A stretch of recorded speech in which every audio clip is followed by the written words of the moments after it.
Hello friends, this is me Priya and welcome to the daily news analysis. So आज 3 जुलाई 2022 से related जितने भी आपके इंपॉर्टेंट आर्टिकल्स हो सकते हैं for the prelims and mains, दोनों हम लोग कवर करने वाले हैं। Let's start with analysis. सबसे पहले हम लोग जो देखने वाले हैं that is transgender status grounds Adam Harry's dream to be a pilot. अब एडम हैरी की बात करते हैं तो इनको ये स्टेटस क्यों नहीं दिया जा रहा था, ठीक है।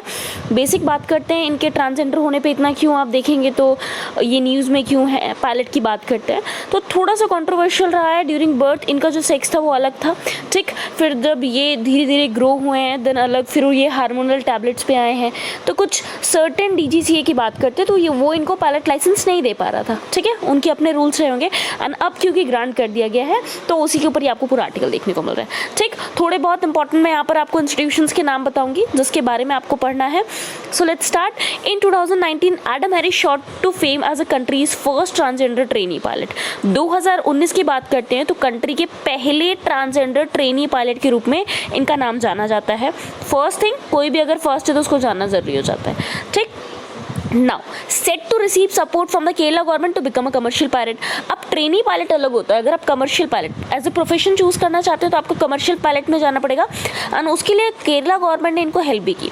2 ईयर के बाद he is a delivery person for Zomato because a direct DGCA says he is unfit to fly as long as he is on hormone therapy.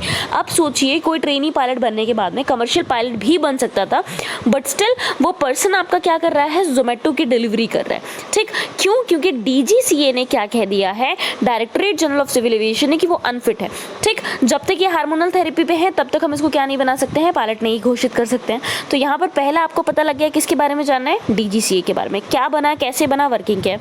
ये जो 23 साल के एक्ट पे प्राइवेट पायलट लाइसेंस की बात करते हैं, होल्डर कहाँ से, साउथ अफ्रीका से, secured admission to the Rajiv Gandhi academy for aviation technology. Thiruvananthapuram में अगर देखें तो Rajiv Gandhi academy for aviation technology में एडमिशन हुआ था जनवरी 2020 में under the Kerala government welfare fund, ठीक है। किसके तहत? जो केरला गवर्नमेंट का वेलफेयर फंड चलता है ट्रांसजेंडर पीपल के, उसके तहत। PPL की बात करते हैं, प्राइवेट पायलट लाइसेंस की।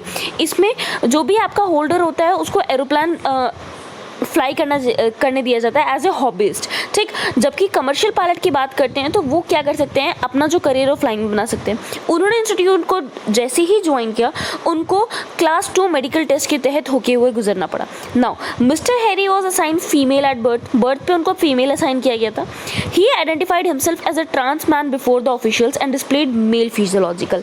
बट अगर आप देखेंगे तो जो भी आपके मेल फिजियोलॉजिकल थे उस टाइम पे इनके अंदर जो भी आपको अगर आप देखेंगे फीचर्स देखने को मिल रहे हैं, उन्होंने खुद को मेल बता के ऑफिशियल्स की बात करते हैं या फिर जो भी फीचर्स दिख रहे थे वो ऐसे मेल के दिख रहे थे, ठीक। सच एज बियर्ड की बात करते हैं, मेल वॉइस दिख रही थी। Yet he had no choice but to submit this application as a female. क्यों? क्योंकि बर्थ के टाइम पे फीमेल आपको मार्क कर दिया गया है तो आपको फीमेल की तरह ही एप्लीकेशन सबमिट करनी पड़ेगी। क्यों? Because DGCA's medical examination form doesn't include options for non binary genders. किसके लिए? जो नॉन बाइनरी जेंडर्स होते हैं उसके लिए DGCA की मेडिकल एग्जामिनेशन में कोई भी पार्ट देखने को नहीं मिलता है। Now following an extensive evaluation which included a psychometric test that's not normally required, DGCA ने डिक्लेयर किया टेम्पररी अनफिट। किसको कर दिया है? हमारे हैरी जी को। किस ग्राउंड पे? जेंडर डिस्फोरिया के रूप में, ठीक है। यानी unease due to mismatch between sex assigned at birth and person gender identity. अभी फिलहाल अगर देखेंगे तो उसमें एंड जो भी उनकी बर्थ के टाइम पे आइडेंटिटी थी दोनों में मिसमैच देखने को मिल रहा है। क्रॉस सेक्स हार्मोन थेरेपी की बात करते हैं, उस पर भी ये पर्सन थे इसलिए भी DGCA ने इनको टेम्पररी अनफिट कर दिया। नाउ हाइवर सेंसेस masculinising hormone therapy is a life long treatment. DGCA ने क्या कह दिया कि जब तक, ठीक, इनकी हार्मोन थेरेपी चल रही है तो लाइफ लॉन्ग है, बट ये क्या कर सकते हैं, ये पायलट नहीं बन सकते इस कंडीशन में। When the DGCA was asked why hormone therapy is ground for denying medical clearance, a senior official said that though the candidate was informed of the reasons, the detail could not be shared, ठीक है। अब उन्होंने simple बता दिया कि ठीक है हमने मेडिकल क्यों नहीं दिया क्लियरेंस, वो जो भी रीज़न है वो हमने कैंडिडेट को बता दिया, हम ऐसा पब्लिक को नहीं बता सकते, ठीक है। ये हमारे मेडिकल एथिक्स के खिलाफ है। यूनाइटेड स्टेट्स एविएशन रेगुलेटरी की बात करते हैं, द फेडरल एविएशन एडमिनिस्ट्रेशन जिसको FAA कहा जाता है, उन्होंने पर्सन को अलाउ किया जेंडर डिस्फोरिया के साथ में जो जेंडर रीअसाइनमेंट सर्जरी से होके आ चुके हैं, हार्मोन रिप्लेसमेंट थेरेपी भी आ चुके हैं, कुछ सर्टेन रूल्स को फॉलो करते हुए। FAA की बात करते हैं, इन्होंने पायलट को अलाउ किया है कि वो जेंडर ट्रांजिशन भी कहा जा सके, यानी कोई अगर इंसान है वो फ्लाई कर रहे हैं बिना किसी विदाउट बीइंग ग्राउंडेड, तो उन्होंने अलाउ भी कर दिया कि भाई आप खुद जेंडर ट्रांजिशन पे भी जा सकते हैं। इंडिया की बात करते हैं तो एक लैंडमार्क जजमेंट हुआ था सुप्रीम कोर्ट का, national legal services authority NALSA versus union of India recognise that third gender persons were entitled to fundamental rights. क्या कहा गया था, वेरी वेरी इंपॉर्टेंट, ठीक है, ट्रांसजेंडर्स के लिए कॉन्स्टिट्यूशन से रिलेटेड अगर कोई आपका जजमेंट है तो वो पता होना चाहिए। सुप्रीम कोर्ट ने NALSA versus union of India में क्या कहा कि थर्ड जेंडर जो भी पर्सन्स होते हैं उनके पास भी फंडामेंटल राइट्स होते हैं, उनको भी फंडामेंटल राइट्स मिलने चाहिए। किसके तहत, कॉन्स्टिट्यूशन के तहत। It held that no third gender person should be subjected to any medical examination which would invade their right to privacy. ठीक, उनका कोई भी ऐसा मेडिकल एग्जामिनेशन नहीं होना चाहिए जिनसे उनके राइट टू प्राइवेसी का उल्लंघन हो। ठीक है, ऑब्वियस चीज़ें, आपके आधार कार्ड में किसी ने मेल लिखा है, फीमेल की रहा है, someone is going to physically examine you and then verify it, तो ये आपकी राइट टू प्राइवेसी का हनन हो जाएगा। ठीक है, तो ये इस केस में कहा गया था एंड दैट्स वाई ये चीज़ क्या आपको न्यूज़ में देखने को मिल रही है। ठीक है, नाउ अब बेसिक आते हैं सेविंग चेनकुरुंजी फ्रॉम क्लाइमेट चेंज। ठीक है, चेनकुरुंजी की बात करते हैं तो आपकी सेंदुरनी एक वाइल्ड लाइफ सेंचुरी है। ठीक, इसका नाम कहाँ से आया है, चेनकुरुंजी, जिसको ग्लूटा ट्रावन कोरिका कहा जाता है। ये स्पीशीज़ है जो एंडेमिक है, पर्टिकुलर इसी जगह पे मिलेगी, कहाँ पर, अगस्थमलिया बायोस्फीयर रिजर्व में। ये एनाकार्डिएसी फैमिली को बिलोंग करती है। ये एक टाइम पे इस पर्टिकुलर हिल्स में साउदर्न पार्ट में जो आपका अरण्यकावु पास है केरला के कोल्लम डिस्ट्रिक्ट में, वहाँ पर बहुत ज़्यादा मात्रा में पाई जाती थी। बट अगर अब आप कुछ सालों में देखेंगे तो उसका नंबर लगातार घटता चला जा रहा है। ठीक, ये बहुत ही ज़्यादा ससेप्टेबल है क्लाइमेट चेंज को। ठीक, क्यों, थोड़ा सा भी क्लाइमेट चेंज होगा तो इसकी नंबर्स में बहुत कमी देखने को मिल जाएगी। ठीक है, सो बेसिक क्या है, climate change and the present condition of the species is quite bad and the low regeneration performance. अगर आप देखेंगे तो जैसे ही क्लाइमेट चेंज हो रहा है इनका नंबर कम होता चला जा रहा है। ठीक, दूसरी इंपॉर्टेंट चीज़ क्या है, इनकी रीजनरेशन परफॉर्मेंस बहुत कम है। ऐसा नहीं कि मान लीजिए ये बहुत सारे प्लांट होते हैं ना, आपको दिखता होगा सूख भी जाते हैं बट फिर भी उसमें ग्रीन ग्रीन लीव्स बाद में निकल जाते हैं, तो इनकी रीजनरेशन पावर भी बहुत कम है। किसने कहा है, PA जो उसने, जो प्रिंसिपल साइंटिस्ट हैं सस्टेनेबल फॉरेस्ट मैनेजमेंट डिवीजन के केरला फॉरेस्ट रिसर्च इंस्टीट्यूट के KFRI के। ठीक, अब बेसिक अगर आप देखेंगे, हालांकि इसके काफ़ी नंबर ऑफ ट्रीज यहाँ पर आपको देखने को मिल जाएंगे, बट इसमें से ज़्यादातर ट्रीज प्रोडक्टिव नहीं है। बहुत ही नेगेटिव ट्रेंड आपको देखने को मिल जाएगा इनकी पॉपुलेशन में। जो मेजॉरिटी ऑफ ट्रीज हैं बहुत ही पुराने हो चुके हैं, बहुत उसमें फ्लावरिंग नहीं देखने को मिलती एंड फ्रूटिंग रेट्स बहुत कम है। जब सोचिए फ्लावर नहीं होगा तो पॉलिनेशन नहीं होगा, फ्रूट्स नहीं बनेंगे, सीड्स नहीं आएंगे, तो नया पौधा कैसे आएगा। अभी हमें क्या ज़रूरत है, इमरजेंसी रीस्टॉक करना, कि सेंचुरी में किसी भी तरीके से हम इस पौधे की पॉपुलेशन को क्या कर सकें, बढ़ा सकें। At present we have few young generation trees, if we plant some now we will have flowering trees with in the next basic 25 years. अभी हमारे पास बहुत कम है, बट अगर अभी ये टाइम रहते हमने इनको क्या कर दिया, ग्रो कर दिया, सो कर दिया, तो लगभग आने वाले 25 साल में हमें फ्लावरिंग ट्रीज देखने को मिल जाएंगे, मतलब ऐसी ट्रीज जिसमें फ्लावर आने का टाइम हो चुका है, जो मैच्योर हो चुके हैं। Now coming to the next part, it's an adaptation strategy to increase the chances of germination and maintain a minimum viable population। ठीक, ये अडेप्टेशन स्ट्रैटेजी है। अडेप्टेशन क्या होता है, कोई भी एक एनवायरनमेंट है वहाँ पर जाके आप जब फ्लरिश करते हैं, किसी एक प्लांट को हमने वहाँ पर लगाया, उसके बाद वो अपने जैसे वो बेसिक फ्लावरिंग करेगा, फ्रूट प्रोड्यूस करेगा, दैट इज अडेप्टेशन। वो अडेप्ट कर वहाँ पर क्या कर रहा है, जनरेट कर रहा है। अब ये जो आपके ट्रीज़ हैं ये ज़्यादातर 16 फॉरेस्ट जो नियर पौनमुड़ी है वहाँ पर देखने को मिलता है। अफेक्टिव पॉलिनेशन इसमें नहीं हो पाता। Pollination we all know. ठीक, जब भी कोई आपका फ्लावर होता है, फ्लावर के मेल पार्ट से जब पॉलन ग्रेन्स उठ के स्टिग्मा पे फीमेल पार्ट पे जाते हैं तो उसको पॉलिनेशन बोलते हैं। तो अफेक्टिव पॉलिनेशन जिससे फ्रूट बन जाए वो नहीं हो पाता है। पॉपुलेशन की बात करते हैं हैबिटेट में, तो उसमें इन ब्रीडिंग डिप्रेशन देखने को मिलता है। ये टर्म्स नोट डाउन करिए। क्यों नोट डाउन करना है, बिकॉज मैंने आपसे क्या कहा है, सबसे पहली चीज़ संडे को आपको साइंस के आर्टिकल ज़्यादा मिलते हैं। ठीक, एंड साइंस आपकी मेनली करंट से ही आएगी। इन ब्रीडिंग डिप्रेशन क्या होता है, जब सेम स्पीशीज़ आपस में ब्रीड करते रहती है, सेम लाइन आपस में ब्रीड करेगी, तो उसमें कोई नई क्वालिटी नहीं मिलेगी। तो जैसे जैसे एनवायरनमेंट चेंज हो रहा है, आपके पास कोई नई क्वालिटी नहीं, आप पुराने के पुराने बने हुए हैं, तो क्या हो जाएगा, आप बहुत पीछे रह जाएंगे, आप विथस्टैंड नहीं कर पाएंगे। ठीक, या फिर आप सर्वाइव नहीं कर पाएंगे। और हमने क्या थ्योरी में पढ़ा है, सर्वाइवल ऑफ द फिटेस्ट, वो आपको देखने को नहीं मिल जाएगा। ठीक है, जैसे अगर आप सेम देखेंगे आजकल के जो बच्चे होते हैं बहुत ज़्यादा एडवांस होते हैं। पहले अगर देखेंगे तो लोग 27-28 में पता लगता था, चलो ठीक है प्रिपरेशन स्टार्ट करते थे यूपीएससी की। आजकल 6th क्लास के बच्चे को भी पता है, 6th क्लास आई थिंक मैंने थोड़ा ज़्यादा कम बोला है। आजकल अगर आप देखेंगे तो एक नर्सरी 1st क्लास के बच्चे को भी पता है व्हाट इज़ यूपीएससी, भाई मुझे IAS बनना। ठीक, so this is the level of competition. Okay, now albino seedlings की बात करते हैं। यहाँ पर आपको एंडेंजरमेंट भी देखने को मिलता है, मेडिसिनल प्रॉपर्टीज देखने को मिल जाएंगी। ये पांडीमाला की बात करते हैं, विला कुमारन या रोजमाला की बात करते हैं। पास्ट में यहाँ पर ये जो ट्रीज है बहुत सारा यूज होता था, इसमें आपको मेडिसिनल प्रॉपर्टीज मिल जाएंगी। ब्लड प्रेशर, आर्थराइटिस को ट्रीट करने के लिए यूज होता है। हार्डवुड अगर आप देखेंगे जो यहाँ पर आपको देखने को मिलता है बहुत ही ज़्यादा स्टर्डी होता है, डीप रेड कलर का होता है। एंड बहुत सारे ट्रीज इसीलिए क्या कर दिए जाते थे, गिरा दिए जाते थे। ठीक, and this is the main reason क्यों आपको देखने को मिल रहा है। तो अब एक कैंपेन चलाया जा रहा है, सेफ चेरापूंजी कैंपेन। ठीक, बहुत सारे आपके एरियाज़ में जो बेसिकली अचिन कोयल फॉरेस्ट डिवीज़न के अंदर में आते हैं। इस कैंपेन के तहत जो आपका डिपार्टमेंट है लगभग थाउजेंड्स ऑफ सैपलिंग्स को लेगा। एंड कोलम एंड पथानम था, दैट इज़ प्रोनाउंसिएशन में गलत होगा तो आई एम सॉरी। ठीक, तो यहाँ पर अगर आप देखेंगे तो इन सैपलिंग्स को क्या किया जाएगा, प्लांट किया जाएगा। 75 स्कूल्स को ऑफिशियल्स को अगर आप देखेंगे तो आइडेंटिफाई किया गया है जहाँ पर इनको ग्रो किया जाएगा। ठीक है, ये कैंपेन की बात करते हैं तो ऑफिशियल लॉन्च किया गया है next week and we are expecting a visible difference in the coming years, यानी आगे आने वाले साल में हम इसकी पॉपुलेशन में विजिबल डिफरेंस देखेंगे। Now India EU to hold next round of FTA talks at Brussels in September. Very very important, keep that in mind. India and European union के बारे में हम लोग बात कर चुके हैं। ठीक, फ्री ट्रेड एग्रीमेंट लगभग 8 साल के बाद हम लोग स्टार्ट करने जा रहे हैं। अभी इसकी एक मीटिंग हो चुकी है 27 जून से लेके 1 जुलाई के बीच में। हम सारे नेगोशिएशन जो भी चीज़ें थी उसको देख चुके हैं। नेक्स्ट चीज़ क्या है, इसकी जो दूसरी मीटिंग होगी वो कहाँ पर होने वाली है, रिमेंबर दैट ब्रुसेल्स में होने वाली है। ठीक, कब होगी, सितंबर में होने वाली है। ओके, अगर इंडिया की बात करते हैं हमारी तरफ से निधिमणि त्रिपाठी ने पार्टिसिपेट किया था, वहाँ से क्रिस्टोफ कीनर जी ने पार्टिसिपेट किया था।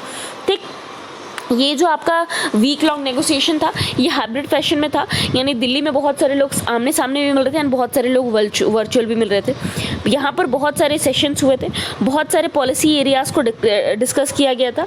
ठीक, एंड अगर आप देखेंगे तो अभी जो हमारा इंडिया का बायलैटरल ट्रेड है यूरोपियन यूनियन के साथ में वो $116 बिलियन के आसपास है। 22 की बात करते हैं। यूएस की बात में अगर इंडिया के लिए कोई सेकेंड लार्जेस्ट डेस्टिनेशन है इंडियन एक्सपोर्ट्स के लिए तो वो आपका यूरोपियन यूनियन है, इसीलिए बहुत ज़्यादा इंपॉर्टेंट हो जाता है हमारे पास। ठीक, एंड इसीलिए हम यहाँ पर बार बार जो भी अपना FTA या अपना ट्रेड को बढ़ाने की कोशिश कर रहे हैं, इसी का सेकेंड राउंड ऑफ आपका टॉक कहाँ पर होगा, कब होगा, ये हम देख चुके हैं। Now coming to the next part, Pearson keen to add digital learning platform in India.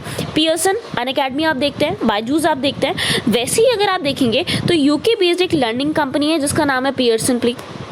ये बेसिक कोशिश कर रहा है कि इंडिया में ये क्या कर सके, अपनी डिस्टिंक्ट लर्निंग प्लेटफॉर्म को लॉन्च करे, ऐड करे यहाँ पर, ताकि वो क्या कर सके, जो इतनी बड़ी आपकी लर्नर पॉपुलेशन है उसको अट्रैक्ट कर सके। एंड ऑब्वियस सी बात है हर कोई ये किस लिए करता है, अपने प्रॉफिट के लिए। ठीक, यहाँ पर अगर आप देखेंगे तो एक digital direct to transfer portfolio बनाएंगे ताकि लर्नर्स को हेल्प किया जा सके। किसने कहा है, इंडिया एंड एशिया के जो मैनेजिंग डायरेक्टर हैं आपके पियर्सन के, सिद्धार्थ बनर्जी, उन्होंने कंपनी की बात करते हैं, ये हाइब्रिड सॉल्यूशंस निकाल रहा है। टेस्ट प्रिपरेशन की बात करते हैं, क्वालिटी रिसोर्स प्रोवाइड करेगा, इनोवेटिव डिजिटल प्लेटफॉर्म्स आएंगे, जो अभी तक आपको एक्सपीरियंस देखने को मिला था शायद उससे कुछ अलग देखने को मिले। इंग्लिश लैंग्वेज की बात करते हैं। ठीक, आर्टिफिशियल बेस्ड जो असेसमेंट होते हैं, एंटरप्राइजेस, स्टूडेंट, इन सब के लिए बेसिक अलग ही एनवायरनमेंट पार्ट करेगा, ऐसा इनका कहना है। ठीक, इसके लिए बेसिक अगर आप देखेंगे तो जो भी अभी चैलेंजेस देखने को मिल रहे हैं, ताकि अफोर्डेबल एक्सेस आप कर सके लर्निंग को, क्वालिटी लर्निंग कर सकें, जो एजुकेशन सिस्टम है उसमें आप एम्प्लॉयमेंट लेके आ सकें, इसके लिए बेसिक आपका जो पियर्सन है क्या कर रहा है, काम कर रहा है। Now coming to the next news article, that is new pathway to regulate nitrate absorption in plants. Homework दूँ या ना दूँ पता नहीं, आप लोग करते तो है नहीं, है ना, 2-3 लोग करते और यही 2-3 लोग इसमें से सिलेक्ट हो जाएंगे, नहीं, चलो कोई बात नहीं। Now new pathway to regulate nitrate absorption in plants. Nitrate absorption आपको पता है ना, सबसे पहली चीज़ नाइट्रोजन क्या है, आपने प्लांट्स के लिए कुछ माइक्रो न्यूट्रिएंट्स पढ़े होंगे, कुछ मैक्रो न्यूट्रिएंट्स पढ़े होंगे, बहुत डिटेल में मैं नहीं जाऊँगी, है ना, वरना न्यूज़ छोड़ के साइंस की क्लास हो जाएगी। तो माइक्रो न्यूट्रिएंट्स ज़्यादा अमाउंट में चाहिए होते हैं, माइक्रो कम अमाउंट में चाहिए होते हैं। सबसे पहली चीज़ नाइट्रोजन आपका क्या है, एक माइक्रोन्यूट्रिएंट है प्लांट के लिए। ठीक, NCBS की बात करते हैं, national centre of biological sciences, Tata institute of fundamental research Bengaluru ने एक नया पाथवे निकाला है जो बेसिक क्या करता है, नाइट्रोजन एब्जॉर्प्शन को प्लांट में रेगुलेट करता है, कितना करना है कितना नहीं करना वो सारी चीज़ें। ये एक जीन है जिसका नाम है MADS27। ये नाइट्रोजन एब्जॉर्प्शन को रूट के थ्रू क्या करता है, रेगुलेट करेगा। ठीक, एक माइक्रो आरएनए के तहत, micro RNA we all know, ठीक, एंड इसमें अगर देखेंगे कौन सा नाम है उसका, MIR444। इसीलिए क्या करता है, जो भी आपके प्लांट में प्रॉपर्टीज है इस चीज़ के से रिलेटेड उसको भी कंट्रोल करेगा। ये मैकेनिज्म राइस यानी एक मोनोकॉट प्लांट है एंड टोबैको जो एक डाइकॉट प्लांट है। आप चने को लीजिए, उसको दो पार्ट में तोड़ दीजिए, उसके जो बीज टाइप में दिखता है आपको, ठीक, तो उसको हम डाइकॉट बोलेंगे। यहीं पर अगर आप कोई और एग्जाम्पल दे दीजिए, वीट ले लीजिए, गेहूँ ले लीजिए, चावल ले लीजिए, उसको तोड़ेंगे तो वो दो पार्ट में नहीं निकलता है, तो दे आर मोनोकॉट्स। तो दोनों में ही ये मैकेनिज्म चेक किया जा चुका है एंड उसके बाद आपके जर्नल ऑफ एक्सपेरिमेंटल बॉटनी में इसको पब्लिश किया गया है। नाइट्रोजन इंपॉर्टेंट मैक्रोन्यूट्रिएंट है जो प्लांट के डेवलपमेंट के लिए बहुत ज़्यादा इंपॉर्टेंट है। Chlorophyll, amino acid, nucleic acid में आपको देखने को मिल जाएगा। ठीक, मेनली ये कहाँ से आता है, प्लांट्स इसको नाइट्रेट एंड अमोनियम के फॉर्म में अब्जॉर्ब करता है। ठीक है, ये इंपॉर्टेंट पार्ट है, यानी जो नाइट्रोजन आपको गैस के रूप में हवा में मिलती है उसको प्लांट अब्जॉर्ब नहीं कर सकता। प्लांट किसको करेगा, नाइट्रेट और अमोनियम को। एंड यही जो नाइट्रेट है जीनोम की फंक्शनिंग में भी अगर आप देखेंगे तो बहुत इंपॉर्टेंट रोल फ्लो करता है। ठीक, फ्लावरिंग का टाइम कब होगा, लीफ कैसे डेवलप करेगी, ये सारी चीज़ें ये देखता है। Thus, while a lot of action takes place in the roots to absorb and convert nitrogen into useful nitrates, the absorbed nitrate in turn regulate plant development apart from being useful as micronutrient. So इसीलिए जो भी आपका nitrogen है पहले वो soil में आके nitrate में कन्वर्ट होता है, तब आपका रूट उसको अब्जॉर्व कर पाता है।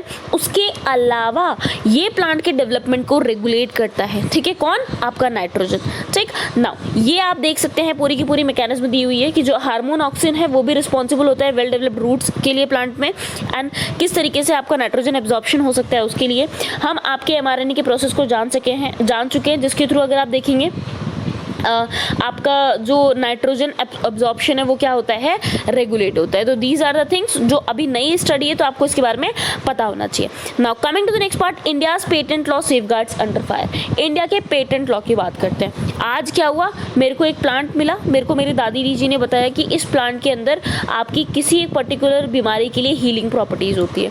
मुझे पता लगा, मैं क्या चाहूँगी तुरंत सरकार के पास कि भाई पेटेंट कर दो, नहीं तो कल को कोई और बता देगा कि उनकी दादी ने बताया, मेरी दादी ने बताया तो मेरे नाम पे पेटेंट कर दो उसको। The price lowering effect of competition and domestic manufacturing of medicines can transform how diseases gate treated in resource poor settings. जो भी आपका प्राइस लोअरिंग इफेक्ट होता है, यानी किसी भी एक दवा को जब कोई एक कंपनी पेटेंट करा लेती है, कोई उसको क्या करता है, प्रोड्यूस नहीं कर सकता है, तो सिर्फ इस कंपनी के पास है तो वो चाहे 10,000 में हो या 4 लाख में दे दे, जिसको अपनी जान बचानी होगी, पर्टिकुलर डिजीज से क्योर करना होगा, वो उस दवाई को खरीदेगा। ठीक, सो ये सारी चीज़ें क्या होते हैं, आपके पेटेंट की एक बात करते हैं, ये एक नेगेटिव इम्पैक्ट लेके आते हैं। Now decisions made by Indian patent officers can negatively impact generic competition and supply world wide. अगर आप इंडियन पेटेंट ऑफिसर्स की बात करते हैं तो इनके द्वारा जो भी डिसीजंस होते हैं वो कहीं ना कहीं जेनरिक मेडिसिन की बात करते हैं, एंड जो सप्लाई होती है मेडिसिन की आउटसाइड इंडिया उसको बहुत ज़्यादा अफेक्ट करेंगे। जैसे जो भी मोनोपोली ग्रांट की जाती है पेटेंट ऑफिसर्स के द्वारा मेडिकल प्रोडक्ट्स के लिए, उसकी वजह से प्राइस बहुत ज़्यादा हो जाते हैं। ठीक है, बहुत ज़्यादा हाई देखने को मिलता है, एंड ये बेसिक जो भी आपके लोकल मैन्युफैक्चरर्स होते हैं जो कम दामों पे जेनरिक मेडिसिन सप्लाई करते हैं उनको अफेक्ट करते हैं। 2005 में क्या कहा गया, law makers from all political parties amended Indian patent law to ensure that Indian patent office did not grant monopolies. अब इसमें ये कहा गया कि जो भी आपके इंडियन पेटेंट ऑफिस है वो क्या ना ग्रांट करे, मोनोपोलीज, एकाधिकार ना दे, है ना। इंग्लैंड को क्या मिला था, मोनोपोली मिल गई थी ईस्ट इंडिया कंपनी को। Now the new law now prevents drug corporations, किसी भी तरीके से जो एवरग्रीनिंग होती है यानी जो एब्यूसिव पेटेंटिंग प्रैक्टिस होती है उसको क्या करना है, प्रिवेंट करना है। ये आपका कौन सा काम करता है, नया लॉ प्रोवाइड करता है। एंड ये साथ ही साथ ये भी लेके आता है notice of patent examiners the amended patent law allowed any person to file a pre grant opposition any time. यानी अगर आप देखेंगे तो कोई भी जो आपका पर्सन होता है वो इस पर्टिकुलर पेटेंट के लिए जो एप्लीकेशन होती है उसमें प्री ग्रांट अपोजिशन किसी भी समय दायर कर सकता है, उसके बाद इस पेटेंट एप्लीकेशन को रिजेक्ट कर दिया जाएगा। इकोनॉमिक टाइम्स की बात करते हैं तो उन्होंने इकोनॉमिक एडवाइजरी काउंसिल को कंप्लेन किया to the prime minister recommended the period with in which patent applications are open to challenge by the public be restricted to mere 6 months. कि जो भी आपका पेटेंट अभी तक हमने देखा किसी भी टाइम पे वो एप्लीकेशन दायर कर सकता था, अब इसको 6 महीने कर दिया। यानी 6 महीने के अंदर अगर आप करेंगे तब तो सामने वाले का जो पेटेंट एप्लीकेशन है उसको रद्द किया जाएगा, अदरवाइज नहीं किया जाएगा। अब ये जो पेटेंट ऑफिसर्स है लगभग हर साल 50,000 पेटेंट एप्लीकेशन आती हैं एंड इसमें सबसे मिसलीडिंग काम क्या होता है कि जो आपकी 7 एप्लीकेशन होती हैं 10 में से वो बहुत ही एरनियस तरीके से आपके पेटेंट ऑफिस के द्वारा ग्रांट कर दी जाती हैं। ठीक, अब प्री ग्रांट अपोजिशन क्या करेगा, इसको कहीं ना कहीं चेक कर रहा था कि भाई जो गलत तरीके से दिया गया उसको हटा दिया जाएगा, बट यहाँ पर क्योंकि टाइम कम कर दिया गया है तो इससे क्या होगा, ये मेथड जो चेक एंड बैलेंस आप लगा रहे थे वो भी क्या हो जाएगा, पूरी तरीके से खत्म हो जाएगा। एवरग्रीनिंग मोनोपोलीज की बात करते हैं मेडिकल प्रोडक्ट्स पे, ये बहुत ही लुक्रेटिव गेम है। किसके लिए, फार्मास्यूटिकल कॉर्पोरेशंस के लिए, ताकि वो हाई जो प्राइस है आपका चार्ज कर सके एंड बाकी जो लो कॉस्ट पे जो लोगों को मिल रही थी दवा वो भी नहीं मिल पाई। प्री ग्रांट अपोजिशंस की बात करते हैं 2005 में first challenge to a pending patent claim on a medicine was filed by cancer patient aid association. जो आपका पहला चैलेंज था पेंडिंग पेटेंट क्लेम पे, वो किसके लिए, मेडिसिन पे, किसके द्वारा किया गया था, कैंसर पेशेंट एड एसोसिएशन। किसके सामने, इंडियन पेटेंट ऑफिसर्स के सामने। CPAA highlighted that the Swiss corporation Novartis patent application और इमाटिनव मेजाइलेट, जिसको ग्लिविक कहा जाता है, एक life saving anti cancer drug है, claims a salt form of old medicine, a common practice with in the pharmaceutical industry and should not be considered patentable. Simple ये कहा गया कि पहले से जो दवा चली आ रही थी उसका सिर्फ सॉल्ट चेंज कर दिया गया है पुरानी मेडिसिन का, एंड उसके बाद ये क्या कर रहे हैं, इसको पेटेंट कराना चाह रहे हैं। ठीक, सो इस बात को किसने लाया था, कैंसर पेशेंट एड एसोसिएशन आपका लेके आया था। नाउ ये जो पेटेंट ऑफिस है subsequently rejected the patent which was later upheld by the high court। ठीक, अगर आप देखेंगे तो उसी टाइम पे आपका जो पेटेंट था उसको क्या कर दिया गया, रिजेक्ट कर दिया गया। तो उस टाइम पे अगर वो दवा पेटेंट हो जाती तो उसका दाम कितना हो जाता, 14 लाख हो जाता, 14 लाख, एंड क्योंकि इसमें पेटेंट नहीं दिया गया तो अब आप देखेंगे 40,000 की वो देखने को मिल रही है। ठीक, so this is the main thing जो हमको देखनी थी। इसके अलावा और भी बहुत सारी मेडिसिन होती हैं जिसमें ये देखने को मिला है। बहुत सारे और भी आपके केसेस हैं, ड्रग्स, एड्स ड्रग्स की बात करते हैं, ज़िडोविडिन या लेमिवुडिन के साथ भी सेम केस हुआ था। इसीलिए अगर आप देखेंगे तो आपके पेटेंट की बात करते हैं, जो प्री पेटेंट आपको अपोजिशन देखने को मिल रहा है जिसका टाइम फॉर्म कम कर दिया गया है, प्री ग्रांट अपोजिशन की बात करते हैं, उससे क्या होने वाला है, आपके ड्रग मैन्युफैक्चरर्स की बात करते हैं, जेनरिक मेडिसिन लोकल मैन्युफैक्चरर्स की बात करते हैं, उसके प्राइस में बहुत ज़्यादा आपको गैप देखने को मिल जाएगा। Now coming to the next news article, India adds 540 species to faunal database. Very very important, बहुत ज़्यादा डिटेल में मैं नहीं लूँगी, है ना, ये क्या हो जाएगा, आपको रट्टा मरवाना हो जाएगा ना, वो हमें नहीं करना है। आई विल सिर्फ एक्सप्लेन यू एंड डेटा आपको याद करना है। इंडिया ने लगभग 540 स्पीशीज ऐड करी अपने फॉनल डेटाबेस में। अब आप मुझे सिंपल सा क्वेश्चन बताइए, what is fauna and what is flora. एक इसमें से पेड़ है और दूसरा इसमें से पौधा है ना, नहीं, एक पेड़ को दिखाता है, एक प्लांट स्पीशीज है, दूसरी आपकी एनिमल स्पीशीज है। ठीक, सो लगभग 540 स्पीशीज जो फॉनल डेटाबेस में इंक्लूड हो गई 2021 में, एंड जो total number of animal species है कितनी हो गई है, 1,03,258। 315 टैक्सा। ठीक, टैक्सा क्या होता है, डिवीजन कैटेगरी, जिसमें आप आपके एनिमल्स को डिवाइड करेंगे या आपके प्लांट्स को डिवाइड करेंगे, वो कितना हो चुका है बेसिकली, उसका भी नंबर 315 ऐड हो गया है। ऑफ द 540 फॉनल स्पीशीज 406 आपकी नई डिस्कवरीज हैं एंड 134 न्यू रिकॉर्ड्स आपके देखने को मिले हैं कहाँ पर, इंडिया में। 30 नए जनरा देखे गए हैं कहाँ पर, 2021 में। तो ये जो आपके जनराज ऐड हुए हैं ये कहाँ कहाँ पर ऐड हुए हैं, कौन कौन ऐड हुआ है, ये आपको पता होना चाहिए। ठीक है, ये सारी चीज़ें मैंने आपकी स्लाइड्स में ऐड कर दी हैं। अगर आप चाहेंगे तो कल की स्लाइड में मैं आपको पढ़ा दूंगी, बट लेट मी सिर्फ अंडरलाइन, ठीक है, क्योंकि सिर्फ नाम पढ़ के ऐसा नहीं है कि कुछ उसमें समझने वाली चीज़ें हैं। जो मैमल की स्पीशीज़ है वो आपको देखने को मिल जा रही है, ठीक। वाइट टूथेड श्रीव है, ये नारकोंडम जो आइलैंड है अंडमान से, यहाँ से बेसिक आपका क्या किया गया है, फाइंड आउट किया गया है। Very very important first thing. Reptile की बात करते हैं, एक बॉयगा विट्टाकेरी की बात करते हैं जिसको विट्टेकर्स कैट स्नेक बोलते हैं, ये वेस्टर्न घाट तमिलनाडु में देखा गया है। दूसरा इंपॉर्टेंट पॉइंट, बहुत सारी जो डिस्कवरीज है फॉनल ग्रुप से हाइमेनोप्टेरा से देखी गई है, जो एक इंसेक्ट का ऑर्डर है जिसमें सॉफ्लाई, वास्प, बीज, एंड्स आते हैं। इसमें एक नया जीनस भी आया है, उसको भी इंक्लूड किया गया। Now coming to the next part, Banerjee ji की बात करते हैं, धृति बनर्जी जी की, जो आपके डायरेक्टर जनरल हैं, डायरेक्टर है बेसिकली कहाँ की, जूलॉजिकल सर्वे ऑफ इंडिया की। उन्होंने 1/7 जो आपका फाउंडेशन डे है जुलाई 1 को, उसको ऑब्जर्व किया है। एंड जो बहुत सारे साइंटिस्ट हैं जेडएसआई के, उन्होंने कंट्रीब्यूट किया है लगभग 68% ऑफ द एनिमल डिस्कवरीज, ठीक। 43% नोवेल्टीज की बात करते हैं तो वो पब्लिश की गई थी अलग अलग नेशनल एंड इंटरनेशनल जर्नल्स पे, जिसमें आपके वस्कुलर प्लांट्स एंड बाकी आपके नॉन वस्कुलर प्लांट्स भी आ गए थे। इंडिया की बात करते हैं, 6.1% फॉनल डाइवर्सिटी आपको वर्ल्ड में देखने को मिलता है, very important point. And 1.30 lakh species fauna है आपको देखने को मिल जाती है, ठीक। दूसरी बात करते हैं, इस वॉल्यूम में 135 एंजियोस्पर्म्स थे, 4 टेरिडोफाइट थे, 9 bryophyte, 28 lichens, 98 fungi, 29 algae and 12 microbes. अब एंजियोस्पर्म, ठीक है, अगर आप देखेंगे जिम्नोस्पर्म देखेंगे, टेरिडोफाइट, ब्रायोफाइट, ये क्या होते हैं, प्लांट के टाइप। प्लांट में नहीं कह सकते एक्चुअली, कुछ बहुत इसमें से ट्रू प्लांट नहीं होते, किसी का स्टेम पूरा डिफाइन नहीं होता, किसी की लीव डिफाइन नहीं होती, किसी का फ्लावर डिफाइन नहीं होता, किसी की रूट डिफाइन नहीं होती है, किसी में सीड कवर्ड होते हैं, किसी में नहीं होते हैं। तो ये आपके प्लांट के बेसिक क्लासिफिकेशन आपको देखने को मिल रहा है, ठीक। ये किसने कहा, बोटानिकल सर्वे ऑफ इंडिया ने कहा। बीएसआई की अगर बात करते हैं तो ना, बीएसआई के अकॉर्डिंग अगर आप देखेंगे वेस्टर्न घाट्स की, नॉर्थ रीजन्स की बात करते हैं तो उन्होंने टोटल डिस्कवरीज में 28% कंट्रीब्यूट किया है। स्टेट वाइज एनालिसिस में सबसे ज़्यादा जो डिस्कवरीज देखी गई हैं वो केरला में देखी गई हैं, जहाँ पर 51 टेक्सा मिला है। उसके बाद महाराष्ट्र एंड अरुणाचल प्रदेश का नंबर आता है। 2021 में जो आपकी फ्लोरल डिस्कवरीज है उसमें वाइल्ड रिलेटिव्स भी आते हैं, बहुत सारे horticultural, agricultural, medicinal and ornamental plants के। बिगोनिया का नाम आपने सुना होगा, आपने बाल्सकम्स का सुना होगा, लेग्यूम्स आपको पता है, ऑर्किड्स आपको पता है। तो इन सब की बहुत सारी वाइल्ड वेराइटीज भी आती हैं जिनको क्या किया गया है, फाइंड आउट किया गया। सो दिस इज रिगार्डिंग किसके बारे में, आपके फ्लोरा एंड फौना के बारे में, ठीक। ये जो डिटेल्स है नई डिस्कवरी की, ये बेसिकली भूपेंद्र यादव जो union minister of environment, forest and climate change है, उनके द्वारा पब्लिश किया गया। कहाँ पर, आपके headquarter zoological survey of India, जो कहाँ पर है, कोलकाता में है। Very important. Now migration of species की बात करते हैं। Climate change was no distant reality and science had been very categorical on the issue. The consequence of climate change, a change in distributional pattern of vegetation with species in high elevation, ecosystem shifting to higher elevation had already been observed. अब migration की बात करते हैं। Climate change बहुत ज़्यादा important role play कर रहा है। क्यों, कोई स्पीशीज़ है वह पर्टिकुलर मान लीजिए 20 डिग्री सेल्सियस में रहती है, ठीक। अब यहाँ का टेम्परेचर रोज हो गया 24 डिग्री सेल्सियस में।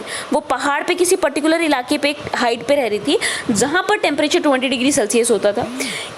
हाइट पे जैसे आप जाएंगे टेम्परेचर कम होगा, बट क्योंकि क्लाइमेट चेंज की वजह से यहाँ का टेम्परेचर 24 डिग्री हो चुका है, तो आपकी जो स्पीशीज़ है क्या होगी, ऊपर की तरफ माइग्रेट कर जाएगी, जहाँ पर आपको ये जो आपका डेटा है पूरा कम देखने को मिल जाएगा, ठीक। ये जो जियोस्पेशियल डेटा आपको देखने को मिलता है, इससे हम कंजर्वेशन जो एरियाज़ हैं, कहाँ पर ज़्यादा हमें प्रोटेक्शन प्रोवाइड करने की ज़रूरत है, उसको हमें हेल्प मिलेगा।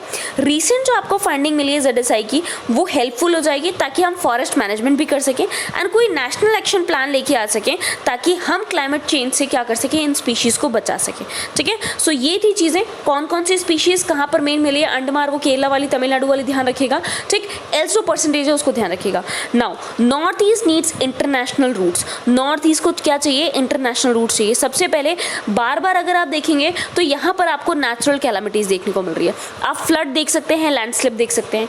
इसकी वजह से जो बहुत सारा पार्ट है, बहुत सारे पार्ट में आपको डिस्ट्रक्शन देखने को मिल रहा है एंड वहाँ पर अब हमें ज़रूरत है कि हम कनेक्टिविटी बढ़ाने के लिए जल्दी से जल्दी फास्ट ट्रैकिंग प्रोजेक्ट्स लेके आए, ठीक। बराक वैली की बात करते हैं साउदर्न असम में, southern half of Manipur, Mizoram, Tripura की बात करते हैं। ये ज़्यादातर आपकी किस पे डिपेंड करते थे, जो आपकी arterial Lumding Badarpur railway line थी उस पर, ताकि हम असेंशियल जो चीज़ें हैं उसको ट्रांसपोर्ट कर सकें।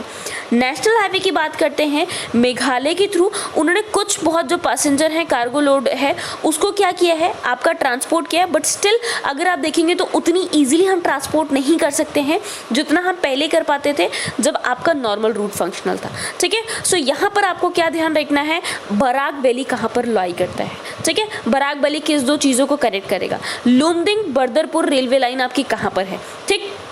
दूसरा जो 185 किलोमीटर रेलवे लाइन आपको देखने को मिलती है जो आपकी सेंट्रल आसाम के होजाई डिस्ट्रिक्ट को कनेक्ट करती है किसके, साउदर्न आसाम के करीमगंज डिस्ट्रिक्ट के साथ में, ठीक। Much of it through the hill district of Dima Hasao has been prone to landslips. यहाँ पर आपको लैंडस्लिप्स बहुत ज़्यादा देखने को मिलता है एंड जिसकी वजह से ये बार बार टूटते जाता है। बदरपुर की बात करते हैं, जंक्शन का काम करता है जहाँ से where the tracks branch out to Silchar, यहाँ से सिलचर के लिए यानी मणिपुर के लिए आपको रास्ता देखने को मिलता है, मिजोरम के लिए मिलता है एंड अगरतला के लिए मिलता है। यानी असम से अगर 3 अलग स्टेट्स को आप कनेक्ट करना चाहते हैं तो ये एक लौता आपको रेलवे ट्रैक या अगर आप देखते हैं एक लाइन आपको गॉज देखने को मिलता था। The 2 highways have a similar problems particularly during the monsoon months. Monsoon आपको पता है स्टार्ट हो चुका है, जून से सितंबर के बीच में रहेगा एंड इसी टाइम पे ये प्रॉब्लम आपको ज़्यादा देखने को मिलती है। May 14 की बात करते हैं, रेन इंड्यूस्ड जो लैंडस्लिप्स है। फ्लैश फ्लड्स की बात करते हैं, फ्लैश फ्लड अभी आपने देखा होगा उत्तराखंड में भी आया था। फ्लैश फ्लड क्या होता है कमेंट सेक्शन में कमेंट करिए बिकॉज उससे रिलेटेड क्वेश्चन भी आ चुका है, ठीक। रेलवे लाइन की बात करते हैं दीमा हसाओ की 56 लोकेशंस पे, तो ये पूरी तरीके से क्या हो चुकी है, डैमेज हो चुकी है। द हाईवेज आइदर केव्ड इन और वर ब्लॉक्ड इन मेनी प्लेसेस, ठीक है। बहुत सारी प्लेसेस में क्या हो चुके हैं, केव के अंदर आ चुके हैं या फिर ब्लॉक हो चुके हैं, ठीक। These cut off Barak valley parts of Manipur Mizoram Tripura for weeks. लगभग हफ्तों तक आपका ये जो पार्ट था पूरी तरीके से क्या हो चुका था, ब्लॉक या इनका कनेक्शन कट हो चुका था। आपको पता है चिकन नेक वैसे भी हमारे लिए बहुत इंपॉर्टेंट है। चिकन नेक क्या है मुझे बताइए, आपकी स्टेट्स कौन सी, सिस्टर स्टेट्स कौन सी नॉर्थ ईस्ट वो बताइए, स्टेट्स की लोकेशन एक बार देख लीजिएगा, ठीक। क्यों इंपॉर्टेंट हो जाता है, क्योंकि आपको पता है चाइना जितना लिंकिंग बढ़ाएगा वहाँ पर, एंड अगर आप दोकलम वाला इशू याद कर सकते हैं तो अगर बीच से कनेक्शन कट हो गया देन हमारे पास बांग्लादेश बे ऑफ बंगाल के थ्रू होने के जाने के अलावा, ठीक, कोई और रूट बचेगा नहीं। सो इसकी कनेक्टिविटी इंडिया से खत्म हो जाएगी, देन कोई भी इसको ईजिली क्या कर सकता है, अगर आप देखेंगे तो अपना कब्जा कर सकता है, ठीक है। सो इसीलिए ये पार्ट थोड़ा हमारे लिए ज़्यादा इंपॉर्टेंट हो जाता है, यहाँ पर फास्ट ट्रैकिंग प्रोजेक्ट्स की ज़्यादा जरूरत पड़ती है। Now coming to the next part, 2 degree temperature rise can damage earth species. Global emissions की बात करते हैं तो ग्लोबल एमिशंस क्या होते हैं, कार्बन डाइऑक्साइड की बात करते हैं, ग्रीन हाउस गैसेस की बात करते हैं। ये इसी तरह चलते रहेंगे तो 1.5 डिग्री से 2 डिग्री टेम्परेचर आपका बढ़ जाएगा, ठीक। एंड हम लोग क्या करना चाह रहे हैं कि जो भी आपका ग्लोबल एवरेज टेम्परेचर है उसको हम कम करना चाहते हैं पेरिस एग्रीमेंट टारगेट के तहत।